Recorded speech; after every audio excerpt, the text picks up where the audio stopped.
Welcome to another edition of Investor Talk. I'm sitting here with James Wilson. James is the CEO of the Ambit Group. They are a very large property developer in the urban space right here in South Africa. Today is quite an auspicious day, James, in the sense that you've just launched Harbour Arch. Tell us a little bit about this, because this is a massive development and it's massive confidence in Cape Town and also in South Africa. Indeed it is. Thanks very much for having me and for doing this interview. Yeah, so Harbour Arch, it's a very exciting project.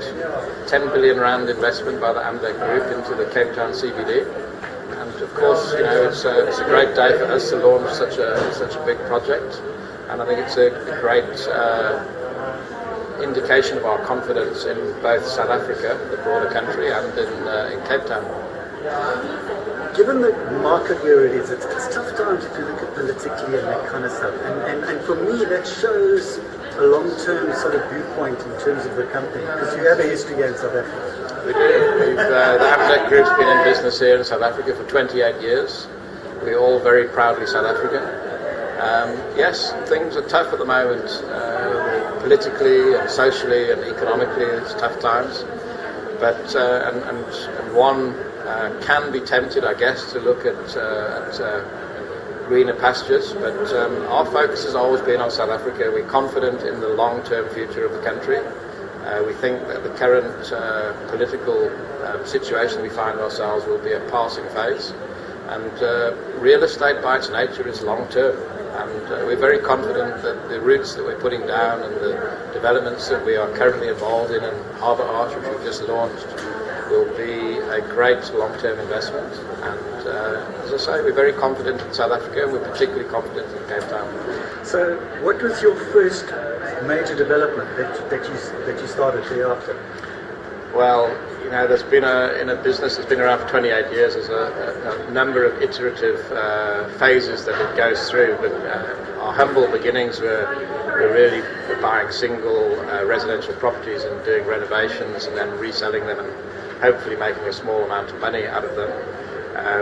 The next sort of iterative process was when we started developing larger scale residential apartments. 30 units, 50 units. Are we talking Cape Town? Principally in Cape Town. We were always originally a Cape Town-based business. And then we moved onto building office blocks, decentralised offices in the southern suburbs of Cape Town, principally at Steenberg Office Park. And then I guess our big break was in 2005. We acquired a 50% stake in Melrose Arch with a partner. We were both Cape Town-based partners, and we entered the Johannesburg market and acquired Melrose, which at the time was known to be a bit of a white elephant. And we were told by all the Johannesburg developers that we were mad and we didn't know what we were doing and we were overpaying. And fortunately, they were proven to be incorrect, and it's been a great investment for us. We've now held it for, as I say, since 2005, for 13 or so years. And in fact, Melrose Arch has become the inspiration behind Harbour Arch. Right. So there's a bit of a strange anomaly in that I've been Cape Townian, lived in Cape Town since I arrived here from the UK, and Melrose Arch obviously based in Johannesburg, and it's a magnificent development which we're all very proud of. But we wanted to bring that development to Cape Town, and with Harbour Arch we found a great site. It's based at the southern entry point to the city, and we're bringing all the wonderful things that we've developed at Melrose Arch and all the learnings that we've gained over a protracted period of time to Cape Town. So share some of those learnings. What are those learnings, would you say, from Melrose Arch? I think the number one thing about Melrose Arch is it's a new urbanist environment, which to people who perhaps don't understand that terminology, it really is a sophisticated mix of uses. And the key element is that the precinct upon which Melrose Arch is developed is focused on the pedestrian, not on the motor vehicle. And it's all about creating an environment where the pedestrian comes first, and that the entire environment is walkable. So whether you are based at Melrose Arch in an office, or whether you live there, or perhaps you do both, you can walk from work, you can walk home, you can use the gym, you can participate in all of the magnificent restaurants and cocktail bars and coffee shops. There's a wonderful street life that goes on there. And it's really all about putting the car in your basement parking bay, leaving it there, and spending the majority of your time on your feet, walking, entertaining yourself and your guests and friends in a fantastic, secure environment. So with Harbour Arch, I think Cape Town has always traditionally been a city where people have lived outside in the suburbs. And this to me is urban living coming into the city, and we heard this morning from the mayor in terms of the transformation and how it is moving to in the city. I mean, is this a massive trend that is happening going forward? We've seen a massive immigration of Johannesburg is coming to Cape Town. Do you see this as a huge trend going forward? Yes, I do. I do see it as a huge trend. South Africa traditionally has been its real estate has been characterised with suburban living. So traditionally, people would live in suburbs. They would commute to work by motor car or by rail, and they would work traditionally in a central business district such as Cape Town or Johannesburg. Whereas if one looks globally at international cities such as New York, London or Hong Kong, as we spoke about this morning, for many years people have lived and worked in the same place, close to the CBD and close to great entertainment. So South Africa's been a little bit slow to pick up on that trend, but I think we are now there. Cape Town is probably leading the way because it's such a great city and such a great CBD to live in. It's well managed, it's clean, it's safe, it's secure. And so yes, to answer your question, we're very confident that it is a trend which is sustainable, and there's a great number of people led, I think, by early adopters, young professionals, generally are the first to adopt new ideas. They're coming back into the CBD, but we're also seeing a trend now of young families, parents with young children also wanting to live in the city. And there's obvious reasons for it.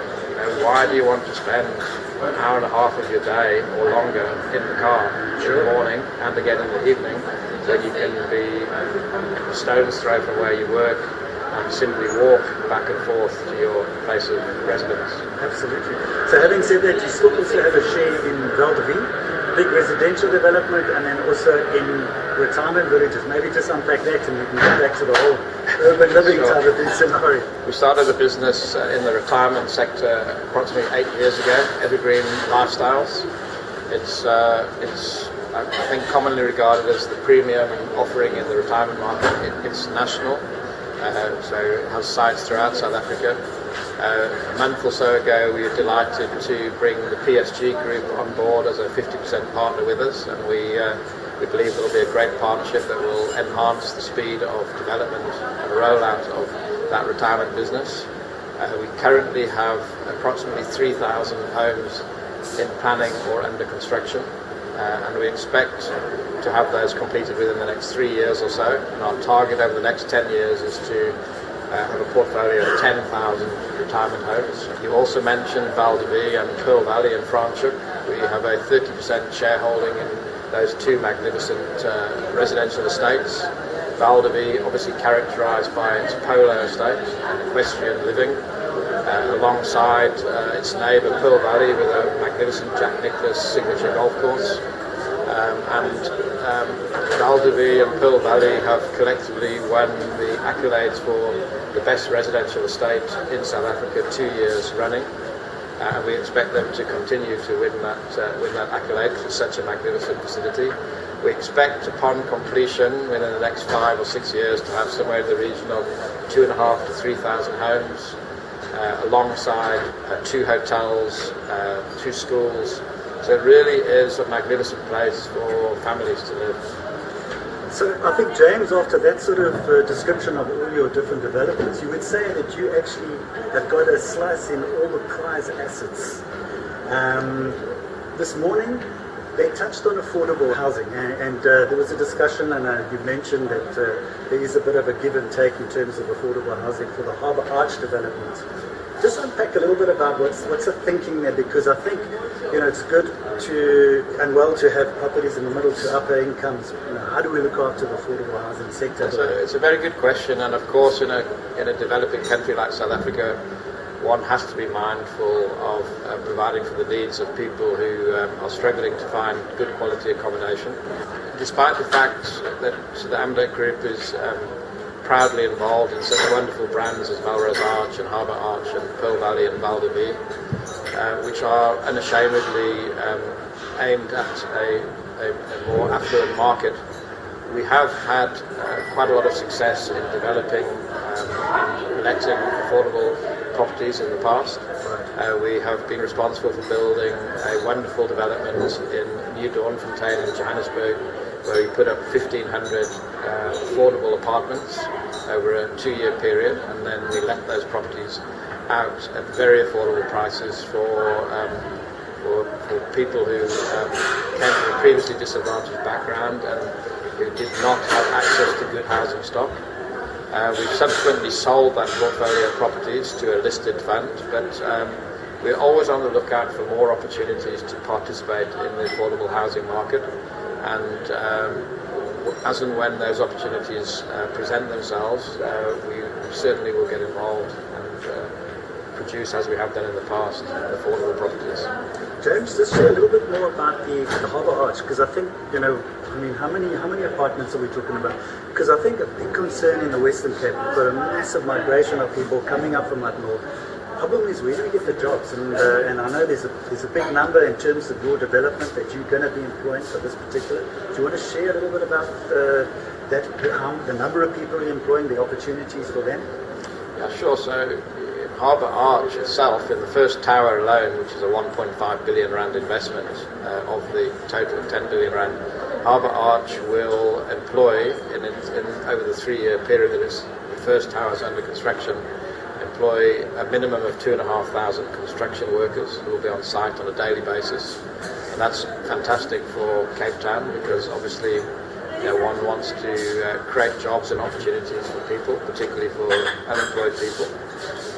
Upon completion of the first tower, we obviously by that stage have commenced on the next tower, where those 2,500 workers will migrate onto the next tower. But as we complete buildings, we will be providing retail opportunities, which of course are great employers of people. Restaurants, coffee shops, cocktail bars, convenience shopping all employ a myriad of people to service their community. And of course we're putting 2 hotels up with the Marriott Hotel Group, and each of those hotels will employ around 350 people upon completion. So in addition to the cyclical employment that we create through the construction of this development, upon completion of each tower, there's a great number of permanent jobs that are created in retail and in hospitality. So how do you see Amdec Group, let's say 5 years rolling on? I mean, you mentioned 2020 completion date for, is that first phase, or is that all the phases of Harbour Arch? No, so the Harbour Arch being a 10 billion rand development and a 200,000 square metre building, will take 8 to 10 years to complete. Okay. The first tower we commence with construction early next year, and it will take us around 2.5 to 3 years to deliver the first phase. And of course, as we commence construction on the first tower, we'll use our best endeavours to get started with the next phase of towers before we complete the first one. So it'll be a rolling phased approach to completing all 6 towers, and we hope to have the entire scheme finished, as I say, within 8 to 10 years.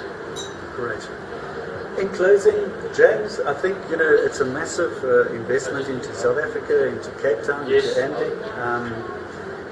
Just on a personal note, I think it takes somebody with massive vision, I think, and also somebody with confidence in the city. Do you want to maybe just comment a little bit about that?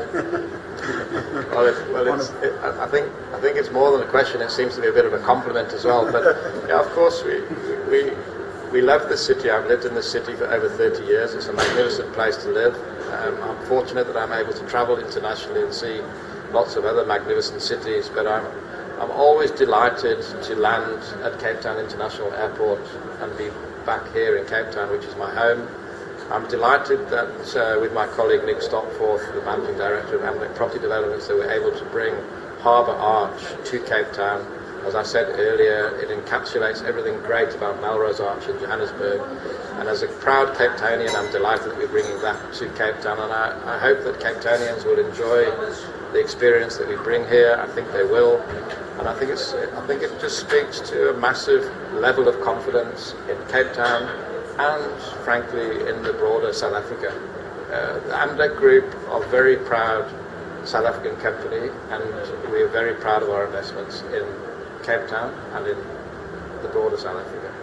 James Wilson, CEO, Amdek Group, thank you very much for the opportunity. Thank you very much. Wonderful. Thank you.